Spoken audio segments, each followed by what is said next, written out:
परिचय। शर्मिला, जैसा कि हम पहले ही चर्चा कर चुके हैं कि स्थल पर उगने वाले पादप निम्न में विभाजित हैं: थैलोफाइटा, ब्रायोफाइटा, ट्रैकियोफाइटा। क्या तुम्हें पता है ट्रैकियोफाइटा में संवहनी पादप शामिल होते हैं? हाँ, ये संवहनी पादप हैं टेरिडोफाइट, जिम्नोस्पर्म और एंजियोस्पर्म। हम टेरिडोफाइट के बारे में पहले ही चर्चा कर चुके हैं। अब हम जिम्नोस्पर्म यानी अनावृत बीजी और एंजियोस्पर्म यानी आवृत बीजी का अध्ययन करने जा रहे हैं। उद्देश्य: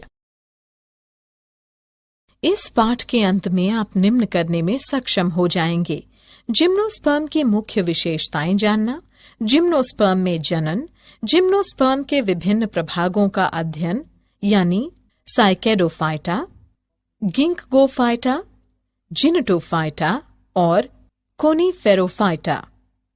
एंजियोस्पर्म की मुख्य विशेषताओं का अध्ययन, एंजियोस्पर्म में जनन, कुछ महत्वपूर्ण एंजियोस्पर्म के जीवन चक्र को समझना, पादप जीवन चक्र और पीढ़ी एकांतरण का अध्ययन। जिम्नोस्पर्म शब्द जिम्नोस्पर्म ग्रीक शब्दों जिम्नोस अनावृत और स्पर्म बीज से मिलकर बना है, इसलिए ये वे पादप हैं जिनमें बीजांड किसी भी अंडाशय भित्ति द्वारा बंद नहीं होते हैं। निषेचन के बाद विकसित बीज ढके नहीं होते हैं, अर्थात अनावृत होते हैं। जिम्नोस्पर्म में मध्यम आकार वाले वृक्षों से लेकर झाड़ियां और लंबे वृक्ष होते हैं। विशाल रेडवुड वृक्ष सिकुआ सबसे लंबी वृक्ष प्रजातियों में से एक है। यह इतना बड़ा वृक्ष है कि टोंगा जैसे वाहन इनके तने से होकर गुजर सकते हैं। जिम्नोस्पर्म संवहनी पादप हैं जो शंकु कहलाने काष्ठीय शंकुधर के शुष्कों पर बीज उत्पन्न करते हैं। जड़ें प्रायः मूसला जड़ें होती हैं। कुछ जीनस में जड़ें कवक, मूल, पाइनस के रूप में कवक से सहयोग कर लेती हैं, जबकि कुछ अन्य साइकस में प्रवाल मूल कहलाने वाली छोटी विशिष्ट जड़ें नाइट्रोजन N2 स्थिर करने वाले साइनोबैक्टीरिया के साथ सहयोग कर लेती हैं। तने अशाखित साइकस अथवा शाखित पाइनस सीड्रस हो सकते हैं। पत्तियां सरल या संयुक्त होती हैं। साइकस में पिच्छाकार पत्तियां कुछ वर्षों तक रहती हैं। साइकंड में पत्तियों का अंतस्थ गुच्छा और शंकुओं में बीज होते हैं। जिम्नोस्पर्म में पत्तियां अत्यधिक ताप, नमी और वायु को सहन करने के लिए अच्छी तरह से अनुकूलित होती हैं। कोनीफरों शंकु वृक्ष में सुई जैसी पत्तियां पृष्ठ क्षेत्रफल कम कर देती हैं। इनकी मोटी क्यूटिकल और गर्तिक रंध्र पानी की हानि कम करने में भी मदद करते हैं। जिम्नोस्पर्म सभी साइकैड में नर और मादा अलग अलग पौधे होते हैं। जिम्नोस्पर्म विषम बीजाणु होते हैं, जिसका अर्थ है कि वे अगुणित लघु बीजाणु और वृहद बीजाणु बनाते हैं। बीजाणुधानी में दो प्रकार के बीजाणु उत्पन्न होते हैं। बीजाणुधानी बीजाणुपर्ण पर होती हैं, जो सप्रिल की तरह तने पर लगे रहते हैं, और शलथ अथवा सघन शंकुधर या शंकु बनाते हैं। शंकु पर लघु बीजाणुपर्ण और लघु बीजाणुधानी होती हैं, जिन्हें लघु बीजाणुधानिक या नर शंकु कहते हैं। लघु बीजाणु बहुत ही न्यूनीकृत नर युग्मकोद्भिद में विकसित होते हैं। न्यूनीकृत युग्मकोद्भिद परागकण कहलाता है। परागकण लघु बीजाणुधानी के भीतर विकसित होते हैं। जिस शंकु पर बीजांड या गुरु बीजाणुधानी के साथ गुरु बीजाणुपर्ण होते हैं, उन्हें गुरु बीजाणुधानी या मादा शंकु कहते हैं।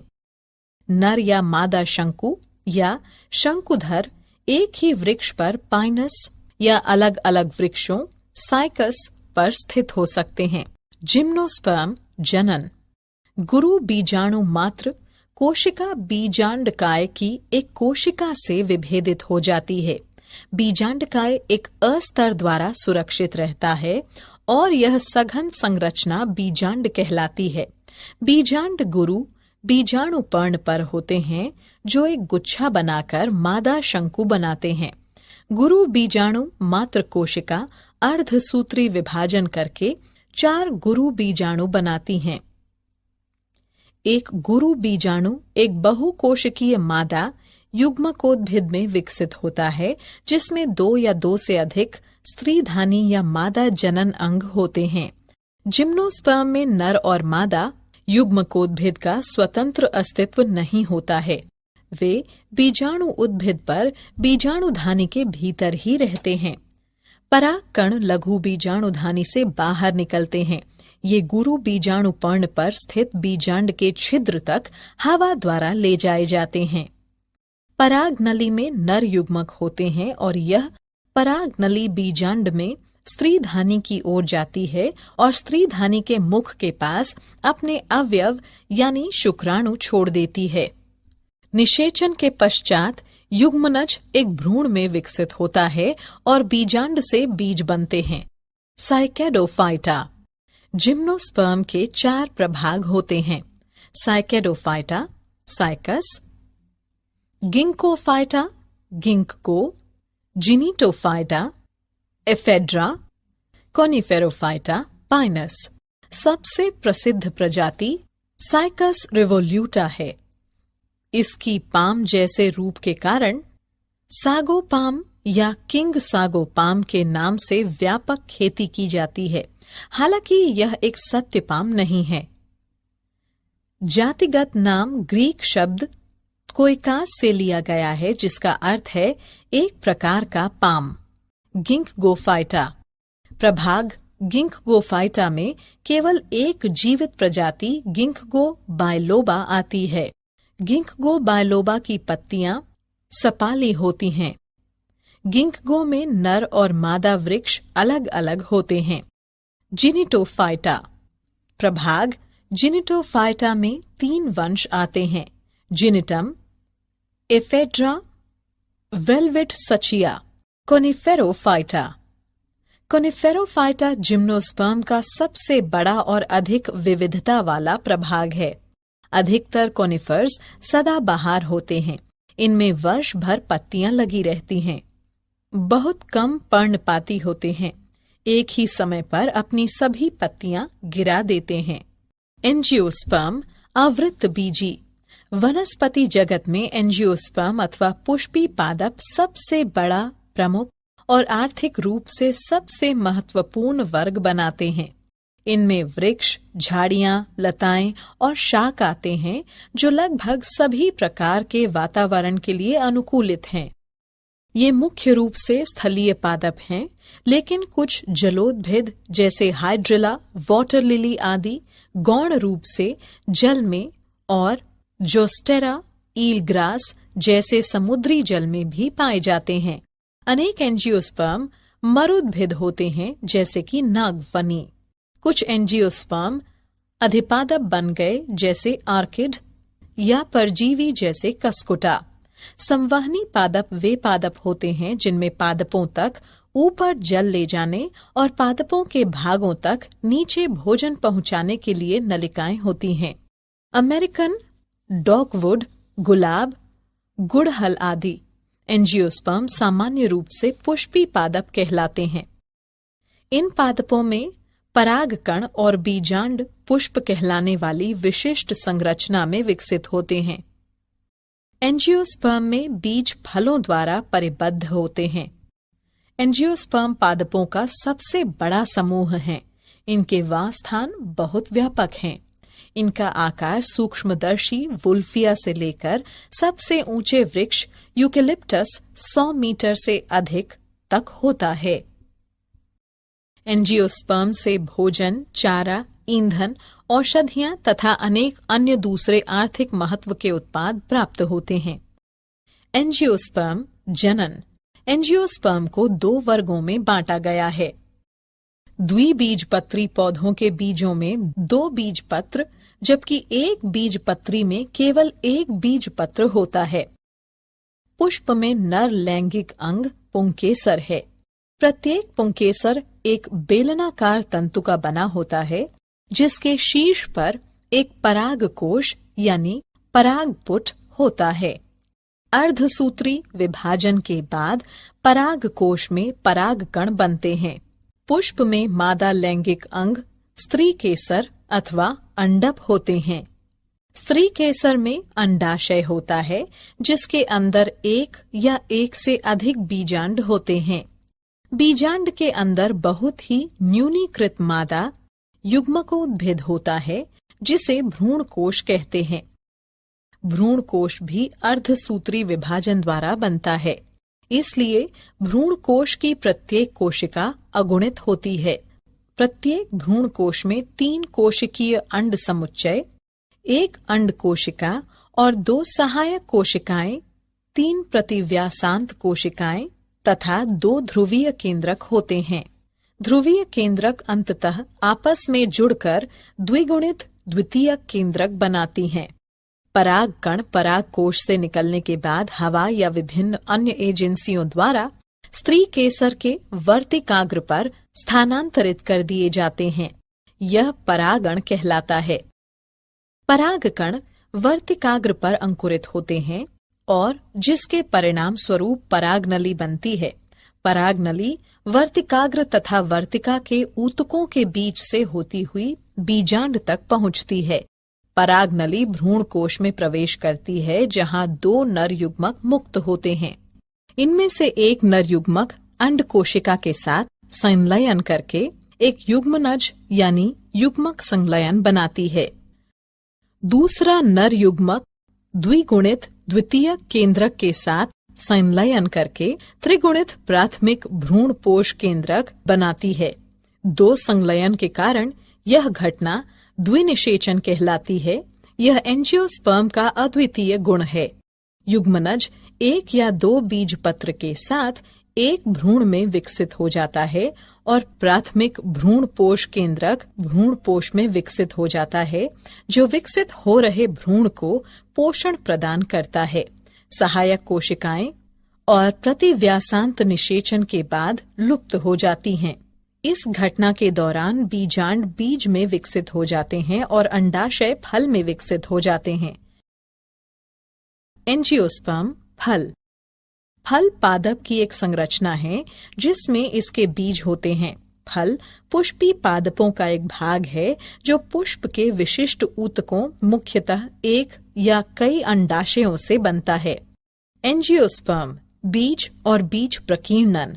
बीज एक छोटा भ्रूणीय पौधा है जो बीजावरण कहलाने वाले आवरण में प्रायः कुछ संग्रहित भोजन के साथ बंद होता है। यह जिम्नोस्पर्म एवं एंजियोस्पर्म पादपों के परिपक्व बीजांड का उत्पाद है, जो निषेचन के बाद बनता है और मात्र पादप के भीतर कुछ वृद्धि करता है। जनक पादप से दूर बीजों का संचलन या परिवहन बीज प्रकीर्णन है। बीज विभिन्न तरीकों से परीक्षित हो सकते हैं। हवा द्वारा प्रकीर्णन, जंतुओं द्वारा प्रकीर्णन, पक्षियों द्वारा प्रकीर्णन, जल द्वारा प्रकीर्णन, मनुष्यों द्वारा प्रकीर्णन। पादप जीवन चक्र। पीढ़ी एकांतरण। पादपों की दोनों अगुणित और द्विगुणित कोशिकाएं सूत्री विभाजन यानी माइटोसिस द्वारा विभक्त हो सकती हैं। इसके कारण विभिन्न पादपकाय अगुणित तथा द्विगुणित बनते हैं। अगुणित पादपकाय सूत्री विभाजन द्वारा युग्मक बनाते हैं, जो युग्मकोद्भिद होता है। निषेचन के पश्चात युग्मनज भी सूत्री विभाजन द्वारा विभक्त होकर एक द्विगुणित स्पेरोफाइट या बीजाणुद्भदी पादपकाय बनाता है। अर्धसूत्री विभाजन द्वारा इस पादपकाय में अगुणित बीजाणु बनते हैं। बदले में ये सूत्री विभाजन द्वारा पुनः अगुणित पादपकाय बनाते हैं। इस प्रकार किसी भी लैंगिक जनन करने वाले पादप के जीवन चक्र के दौरान युग्मकों जो अगुणित युग्मकोद्भिद बनाते हैं और बीजाणु जो द्विगुणित स्पोरोफाइट बनाते हैं के बीच पीढ़ी एकांतरण होता है। पीढ़ी एकांतरण अगुणितक जीवन चक्र। विभिन्न पादप समूहों में अलग अलग पीढ़ी एकांतरण पैटर्न पाया जाता है। अगुणितक जीवन चक्र में बीजाणु उद्भिद संतति में केवल एक कोशिकीय युग्मनज होता है। उसमें कोई मुक्त जीवी स्पोरोफाइट नहीं होता है। युग्मनज में मियोसिस विभाजन होता है, जिससे अगुणित बीजाणु बनते हैं। अगुणित बीजाणु में माइटोसिस विभाजन द्वारा युग्मकोद्भिद बनता है। ऐसे पादपों में प्रभावी प्रकाश संश्लेषी अवस्था मुक्तजीवी युग्मकोद्भिद होती है। उदाहरण वॉलवॉक्स, स्पायरोगायरा और क्लेमाइडोमोनास की कुछ स्पीशीज में इस प्रकार का पैटर्न होता है। पीढ़ी एकांतरण, द्विगुणितक जीवन चक्र। दूसरी तरफ एक और प्रकार है जिसमें द्विगुणित बीजाणुद्भिद पादप की प्रभावी प्रकाश संश्लेषी मुक्त प्रावस्था है। यह बहुकोशिकीय मृतजीवी या स्वपोषी मुक्त लेकिन अल्पायु अगुणित युग्मकोद्भिद के साथ एकांतरण करता है। उदाहरण कुछ शैवाल जैसे एक्टोकाप्रस, पॉलीसाइफोनिया, कैल्प और फाइकस अगुणितक द्विगुणितक हैं। पीढ़ी एकांतरण, अगुणितक द्विगुणितक जीवन चक्र। प्रभावी मुक्त प्रकाश संश्लेषी थैलसाभ अथवा सीधी अवस्था अगुणितक युग्मकोद्भिद में होती है और यह जुड़े रहने और पोषण के लिए पूर्ण अथवा आंशिक रूप से युग्मकोद्भिद पर निर्भर अल्पजीवी बहुकोशिकीय बीजाणुद्भिद के साथ एकांतरण करता है। युग्मोद्भिद प्रवस्था एक कोशिकीय से लेकर कुछ कोशिकीय अगुणित होती है। उदाहरण सभी बीज वाले पौधे अर्थात जिम्नोस्पर्म और एंजियोस्पर्म में यह पैटर्न होता है। क्या आप जानते हैं? प्लांटी जगत को दो मुख्य श्रेणियों में बांटा गया है, गैर संवहनीय पादप, संवहनीय पादप। गैर संवहनीय पादपों में जल संवाही कोशिकाएं जाइलम नहीं होती हैं। इसका केवल एक प्रभाग ब्रायोफाइटा मांस तथा लिवरवर्ट है। संवहनी पादप जाइलम ऊतक, वास्तविक जड़, तने और पत्तियां इसमें शामिल हैं। टेरिडोफाइटा, जिम्नोस्पर्म तथा एंजियोस्पर्म। इन प्रभागों को प्रायः प्रभाग ट्रैकियोफाइटा में रखा जाता है। द्विनिषेचन की खोज 1 शताब्दी से भी पहले सर्जियस नावास्चिन द्वारा सेंट पीटर्सबर्ग, रूस में की गई थी। सारांश। आइए हमने जो कुछ सीखा है उसे संक्षेप में दोहराएं। जिम्नोस्पर्म वे पादप हैं जिनमें बीजांड अंडाशय भित्ति से ढका नहीं होता है। निषेचन के बाद बीज अनावृत रहते हैं और इसलिए ये पादप अनावृत बीजी पादप कहलाते हैं। जिम्नोस्पर्म लघु बीजाणु और गुरु बीजाणु उत्पन्न करते हैं जो लघु बीजाणुधानी और गुरु बीजाणुधानी में बनते हैं। ये धानियां बीजाणु पर्ण में होती हैं। पराग कोश में अर्धसूत्री विभाजन के पश्चात परागकण नर युग्मकोद्भिद बनते हैं।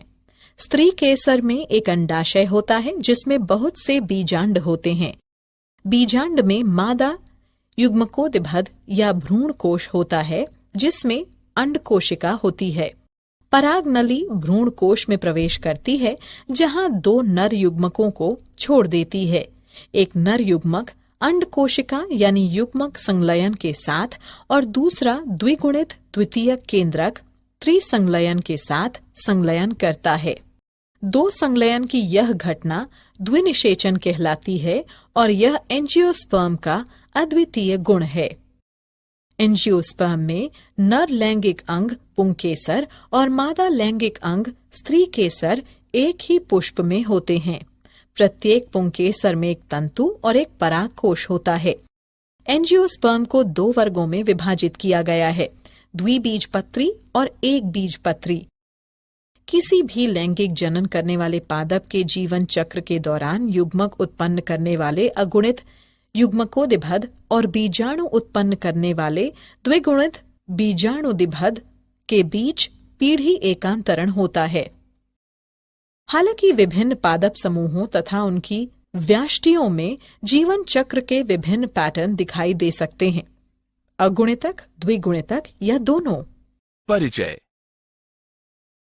शर्मिला, एक पादप को कुछ शब्दों में परिभाषित करो।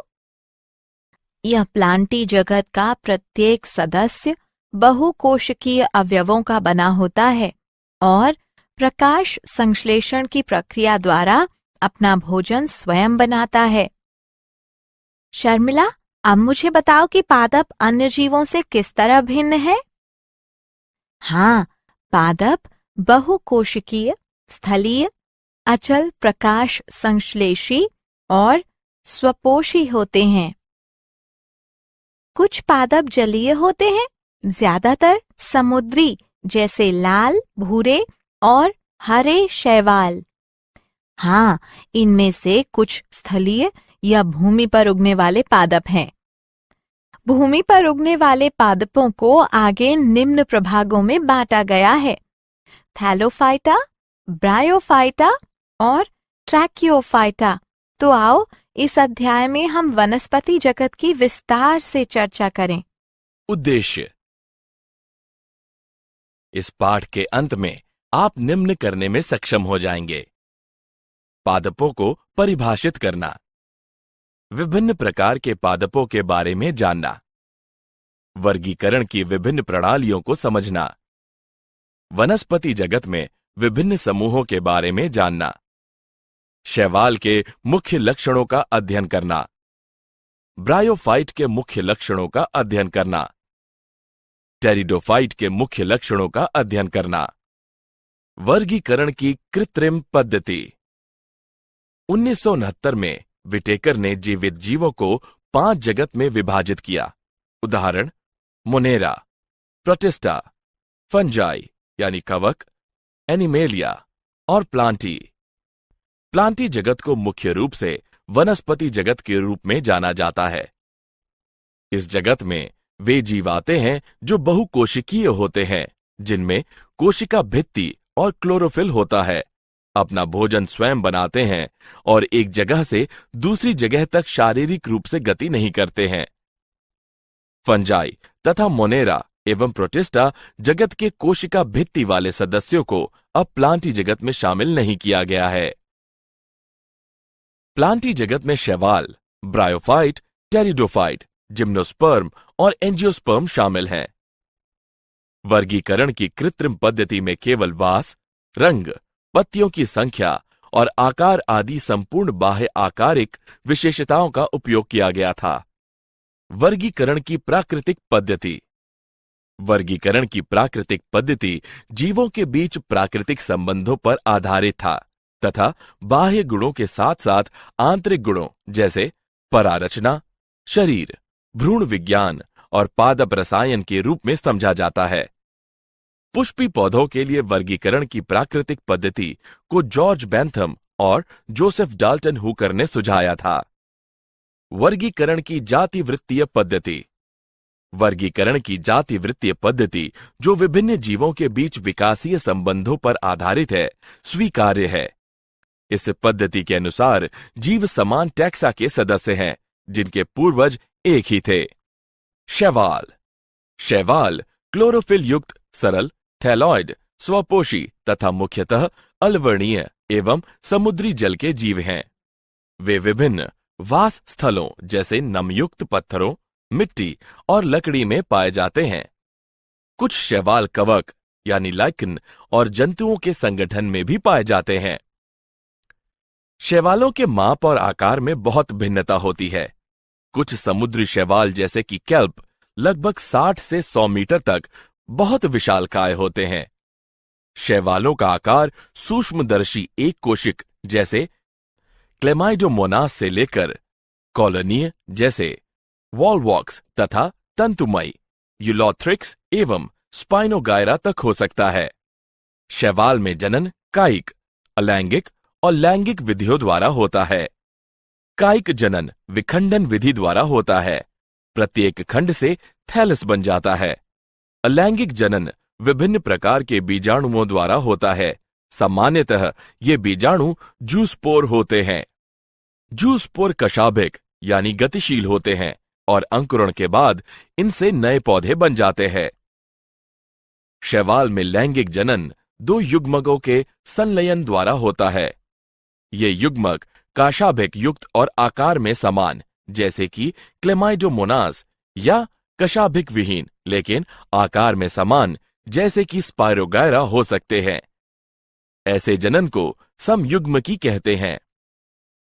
आकार में भिन्न दो युग्मकों का संलयन असमयुग्मकी कहलाता है, जैसे कि क्लेमाइडोमोनास कुछ प्रजातियों में। एक बड़े अचल यानी स्थैनिक मादा युग्मक और एक छोटे चलयमान नर युग्मक के बीच संलयन विषम युग्मकी लैंगिक जनन कहलाता है। उदाहरण वॉलवॉक्स, फ्यूकस। शैवाल मनुष्यों के लिए कई तरह से बहुत उपयोगी हैं। पृथ्वी पर कुल कार्बन डाइऑक्साइड स्थिरीकरण का लगभग आधा भाग शैवाल प्रकाश संश्लेषण के माध्यम से करते हैं। प्रकाश संश्लेषी जीव होने के कारण शैवाल अपने आसपास के पर्यावरण में घुलित ऑक्सीजन का स्तर बढ़ा देते हैं। शैवाल ऊर्जा युक्त यौगिकों के प्राथमिक उत्पादक होने के कारण बहुत महत्वपूर्ण हैं, क्योंकि ये सभी जलीय जंतुओं के खाद्य चक्रों का आधार हैं। पोरफायरा, लेमिनेरिया तथा सरगासम की बहुत सी प्रजातियां, जो समुद्र की 70 प्रजातियों में से हैं, भोजन के रूप में उपयोग की जाती हैं। कुछ समुद्री भूरे तथा लाल शैवाल बहुत अधिक मात्रा में हाइड्रोकोलाइड जल धारण करने वाले पदार्थ उत्पन्न करते हैं, जैसे एल्गिन भूरे शैवाल और केरागिन लाल शैवाल का व्यावसायिक उपयोग होता है। जिलेडियम तथा ग्रेसिलेरिया से एगार प्राप्त होता है, जिसका उपयोग सूक्ष्म जीवों के संवर्धन में तथा आइसक्रीम और जेली बनाने में किया जाता है। क्लोरेला और स्प्रूलाइना एक कोशिक शैवाल है।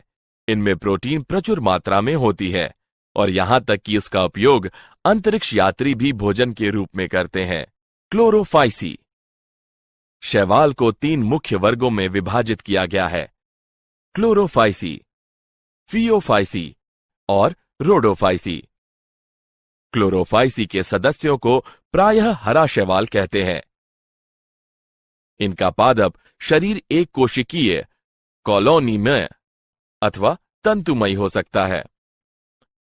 वर्णक क्लोरोफिल पर्णहरिम ए तथा बी के प्रभावी होने के कारण इनका रंग हरी घास की तरह होता है। ये वर्णक सुस्पष्ट क्लोरोप्लास्ट में सीमित होते हैं। विभिन्न प्रजातियों में क्लोरोप्लास्ट डिस्क प्लेट की तरह जालिकाकार, कप के आकार, सप्रिल या रिबन के आकार के हो सकते हैं। क्लोरोफाइसी के अधिकतर सदस्यों के क्लोरोप्लास्ट में पायरीनाइड नामक एक या एक से अधिक संग्रह निकाय पाए जाते हैं। पायरीनाइड में स्टार्च के अलावा प्रोटीन भी होती है। कुछ शैवाल तेल बुंदक के रूप में भोजन संचित कर सकते हैं। हरे शैवाल में प्रायः एक कठोर कोशिका भित्ति होती है, जिसकी भीतरी सतह सेल्यूलोज और बाहरी सतह पेक्टोज की बनी होती है।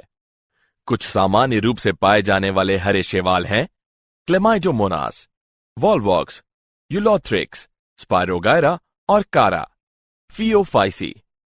फियोफाइसी या भूरे शैवाल के सदस्य मुख्यतः समुद्री आवास में पाए जाते हैं। उनके आकार और रूप में बहुत भिन्नताएं होती हैं। ये सरल शाखित तंतुमयी रूप जैसे एक्टोकाप्रस से लेकर सघन शखित रूप जैसे केल्प तक हो सकते हैं, जिसकी ऊंचाई 100 मीटर तक हो सकती है। इनमें क्लोरोफिल ए, सी, कैरोटीनाइड और जैंथोफिल होता है। इनका रंग जैतूनी हरे से लेकर भूरे के विभिन्न शेड तक हो सकता है। ये शेड इनमें उपस्थित जैंथोफिल वर्णक फ्यूकोजेंथिन की मात्रा पर निर्भर करते हैं। भोजन जटिल कार्बोहाइड्रेट के रूप में संचित होता है, जो लेमिनेरिन या मैनिटोल के रूप में हो सकता है। कायिक कोशिकाओं में सेल्यूलोज से बनी कोशिका भित्ति होती है, जिसके बाहर की ओर सामान्यतः एल्जिन का जिलेटिन अस्तर होता है। पादपकाय प्रायः संलग्न द्वारा अधस्तर सबस्ट्राटम से जुड़ा रहता है। इसमें एक वृत्त तथा पत्ती की तरह का प्रकाश संश्लेषी अंग फ्रॉन्ड होता है। इसके सामान्य सदस्य हैं एक्टोकाप्रस, डिक्टियोटा, लेमिनेरिया, सरगासम तथा फ्यूगस हैं। रोडोफाइसी।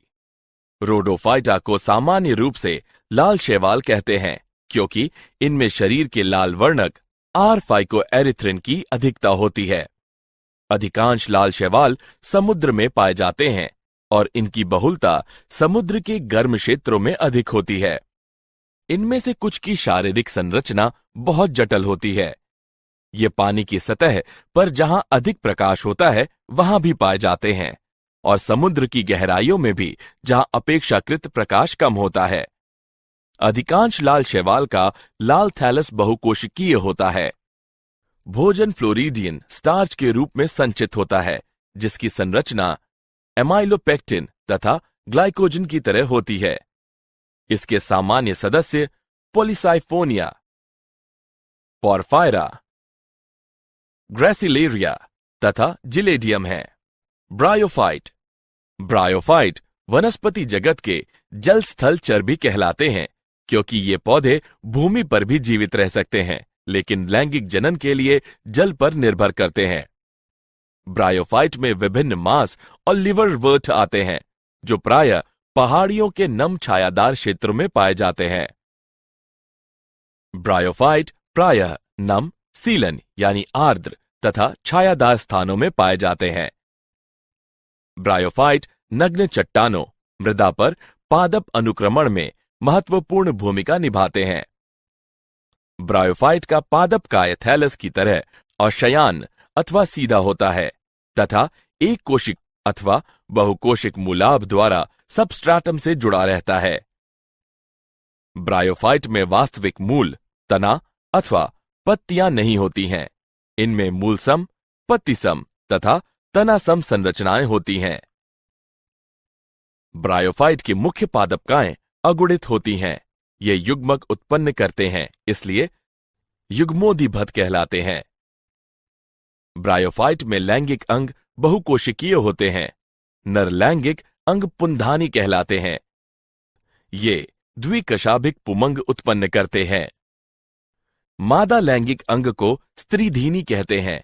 यह फ्लास्क के आकार का होता है, जिसमें एक अंड होता है। पुमंग को पानी में छोड़ दिया जाता है, जहां ये स्त्रीधानी के संपर्क में आते हैं। एक पुमंग अंडे से संगलित होकर युग्मनज बनाता है। युग्मनज में तुरंत न्यूनीकरण विभाजन नहीं होता है। स्पोरोफाइट मुक्तजीवी नहीं है, बल्कि यह प्रकाश संश्लेषी युग्मोदिभद से जुड़ा रहता है और इससे अपना पोषण प्राप्त करता रहता है। स्पोरोफाइट की कुछ कोशिकाएं अगुणित बीजाणु उत्पन्न करने के लिए न्यूनीकरण विभाजन यानी अर्धसूत्रण करती हैं। यह बीजाणु अंकुरित होकर युग्मकादिभद में विकसित हो जाते हैं। स्फेग्नम एक मांस की कुछ प्रजातियां पीठ प्रदान करती हैं, जिसका उपयोग लंबे समय से ईंधन के रूप में और पानी को रोकने की इसकी क्षमता के कारण सजीव पदार्थों के पोतांतरण के लिए पैकिंग सामग्री के रूप में किया जा रहा है। लिवरवर्ट। ब्रायोफाइट लिवरवर्ट और मांस में विभाजित हैं। लिवरवर्ट प्रायः नमी, छायादार स्थानों जैसे नदियों के किनारे, दलदले स्थानों, गीली मिट्टी, पेड़ों की छालों और लकड़ियों के भीतर उगते हैं। ये भूमि पर हरी कोशिकाओं की चिकनी परत बनाते हैं। लिवरवर्ट छोटे साधारण गैर संवहनी पादप हैं, जिनमें मूल, तने या पत्तियां नहीं होती हैं। एक लिवरवर्ट का पादपकाय थैलासाब होता है, जैसे मार्केंशिया। थैलस पृष्ठाधर और अधःस्तर से बिल्कुल चिपके रहते हैं। पत्तीदार सदस्यों में पत्ती की तरह छोटे उपांग तने जैसी संरचनाओं पर दो पंक्तियों में होते हैं। मांस। मांस छोटे साधारण गैर संवहनी पादप हैं, जिनमें तना और पत्तियां दोनों होते हैं, लेकिन जड़ें नहीं होती हैं।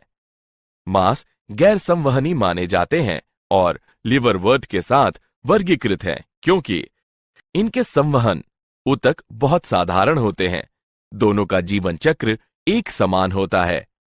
लाइकिन समेत मांस सर्वप्रथम ऐसे जीव हैं जो चट्टानों पर उगते हैं और इसलिए इनका पारिस्थितिक दृष्टि से बहुत महत्व है।